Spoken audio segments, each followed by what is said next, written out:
All right, better late than never. So I apologize for this technical issues caused delay, and I'm here to welcome everyone to week 3 of our program. I'm welcoming myself too, by the way, so welcome everyone and myself. It's each time a new person walks in. I see, there's going to be a ding. Okay, so I shouldn't be here now. I shouldn't be too scared. So, this is the INT program dedicated to EIC physics. It's one of the very few programs at the INT that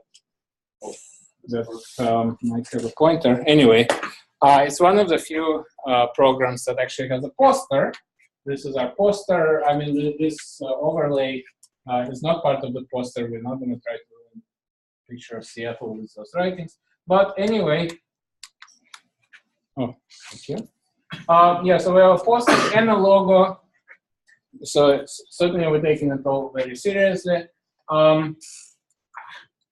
Okay, so just really briefly, this is sort of a continuation of the effort for developing EIC science. The first INT program on EIC happened in 2010. It was a 10-week long program run by Marcus Thiel and Daniel Gore and Richard Milner and Raju. And you too, right. I was thinking I couldn't see the name. Yeah, I got the slide from other organizers, which, right, and Werner, of course. I was thinking, I was going to say it if you didn't say it. I would have said I thought Werner too. Okay. Anyway, that program kind of laid the foundation, bringing together EIC community, and the program resulted in a write-up. The program published a volume 600 plus pages thick, discussing various aspects of EIC science. Out of that volume came the white paper, which was also an effort by many people over several years, the EIC white paper, which was then instrumental in putting EIC on a 2015 US nuclear physics long-range plan. And most recently, the EIC case has been approved by the National Academy of Sciences in a report. EIC physics is going ahead, and to develop it further, we're holding this program here. Part of the goal is sort of to repeat the success of the previous program. Again, generate a document which would then lay the groundwork for another white paper. Part of the goal is just for us to work together and to further EIC physics and understand it deeper, broader, whichever direction it goes. All right, this is all blah blah. This is just sort of some numbers. Those numbers, take plus or minus 1. This is just to show you that this is a more intense program than the usual INT programs go. The 2010 program was 10 weeks long. This program is 7 weeks long. So we have sort of more action per day. In fact, yeah, if you can see here, I think the maximum capacity of this room is 25 people. If you try to cram more than 25 people here, INT staff is going to get nervous. So you see that we're operating at capacity for almost all the weeks. Some weeks so the second week we exceeded it so much we had to upgrade it into the 5th floor room and call it a workshop. This week, the 3rd week, we're, I think, barely exceeding the capacity, so we're okay. 35 plus is Yeah, I think it's really 25 now. I mean, sometimes numbers fluctuate a bit. Don't worry, we're not endangering anyone's fire safety here. Yes, and of course, each week has its conveners, as you can see. And this week's, Elke and Tiffy are here. Cedric is coming tomorrow. Marco couldn't make it, but the conveners are working very hard to make a schedule. We also have, so we are recording all the talks. We're broadcasting them as well. If you don't want to, if you're giving a talk, you don't want it to be recorded, tell us, and we're not going to record you. But in terms of people in other time zones, if they want to listen to your talk, it's good to have it recorded. Then they would be able to access it and see you at a later time when they wake up, right? Right. So the number of people, as you can see, is pretty large, 123 people. What did I say? I said that we're recording talks by Zoom. There's also wiki pages that the conveners will populate, and they're already populating them week by week. And we have to acknowledge the support of 2 national labs, Brookhaven and JLab, that helped us provide support to almost everyone. Okay, I think I hit all the main points. Any questions? All right, yes? I had one last week already.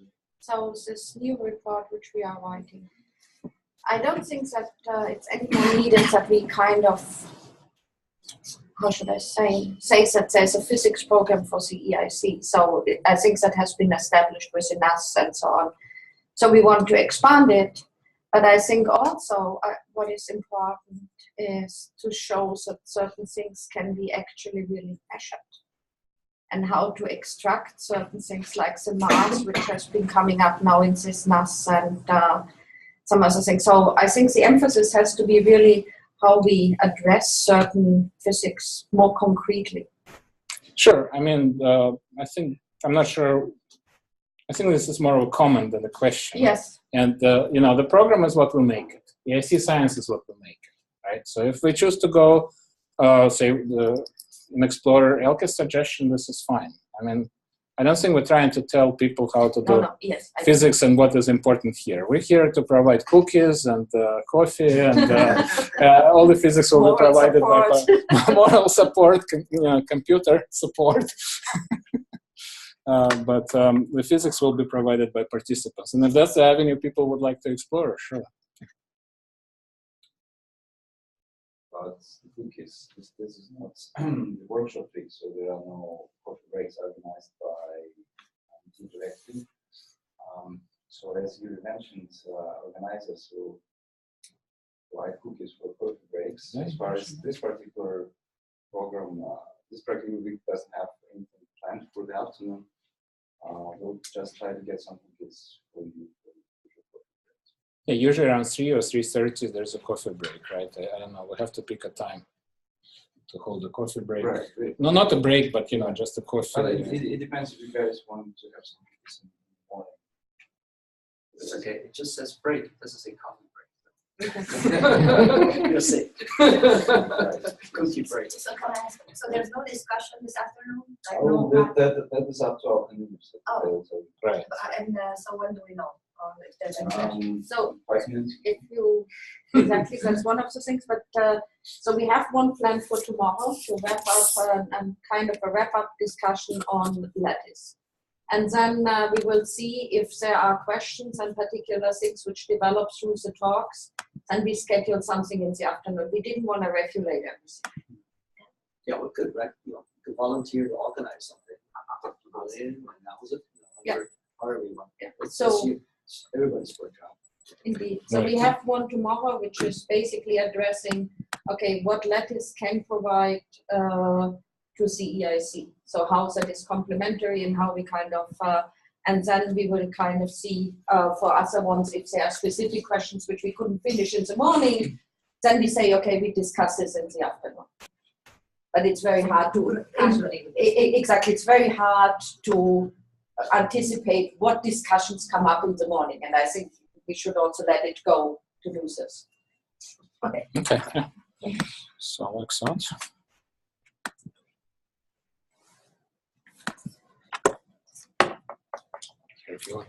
No, I don't want to delete somebody.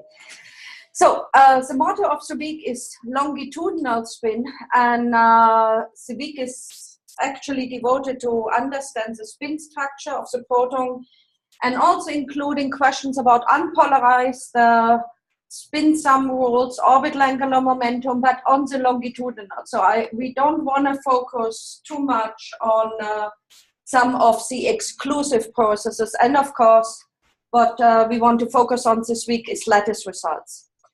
And I think it is really important to make progress beyond what has been already detailed in many, many documents. So we have the white paper, we have this assessment of the energy, we have the long-range plan, and now we have the assessment of the NSA.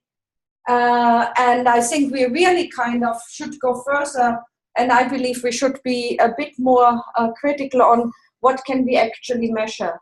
And just to say a provocative statement, if I need 1,000 inverse femtobarn to measure something, maybe it is not the most important topic in the world. So we should be a bit critical and make progress. The assessment here from the National Science Academy has actually put forward as a spin structure. It's one of the big questions, and also actually the mass. And I think particularly with the mass, it would be interesting to understand how we can make progress on. So just some comments as food for thought for the week. So we have the unpolarized PDFs, and the question is, what can an ERC actually contribute to improve our knowledge, and particularly the knowledge at high X, because low X it's LHEC and the LHC itself. But here you see the high X region, so high X bigger than 0.1. And the question is, okay, what can an EIC do? What are the processes actually to constrain the PDFs best, especially at high X? What actually are these theoretical limitations to do so? So at the moment, for example, if you follow the LHC discussion, there's a problem with finding the right scale for the jets. What they can do for this.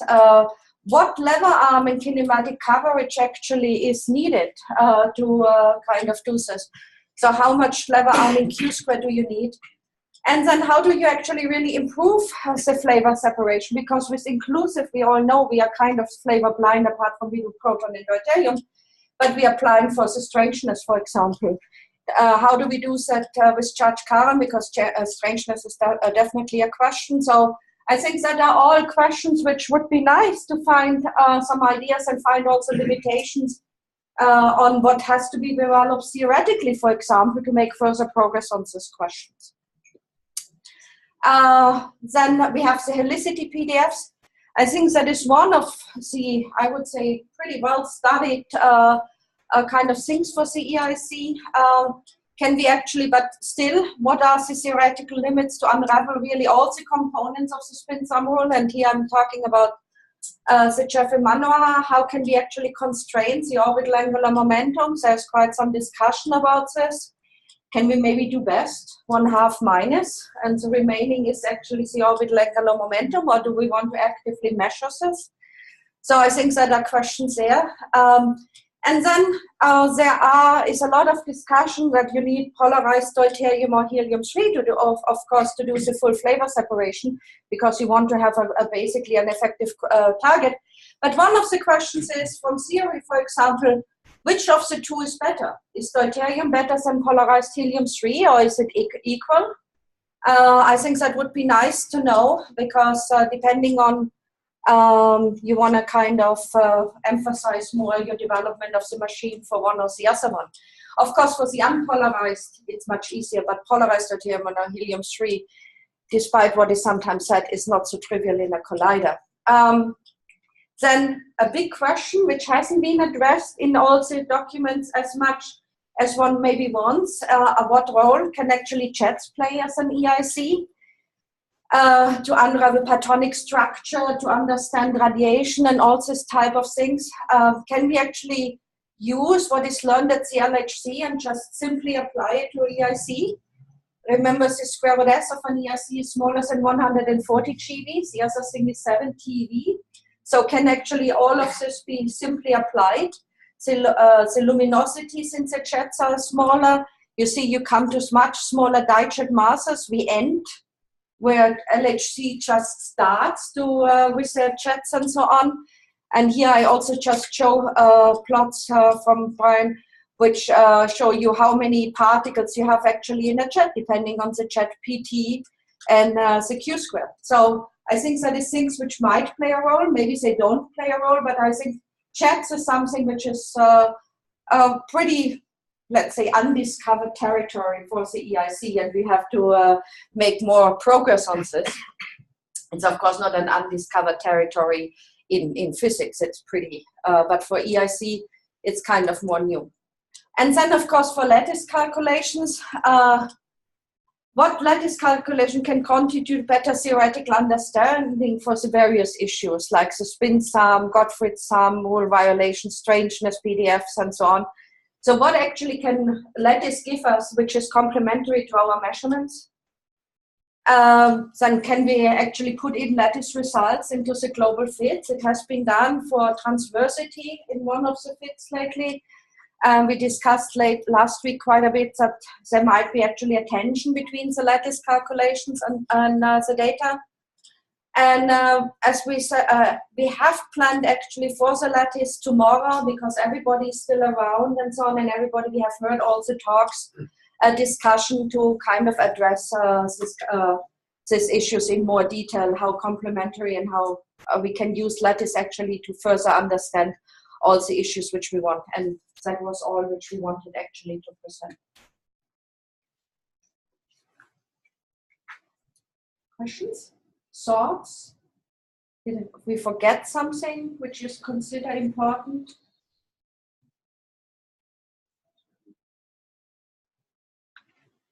If not, then we go actually to the first talk.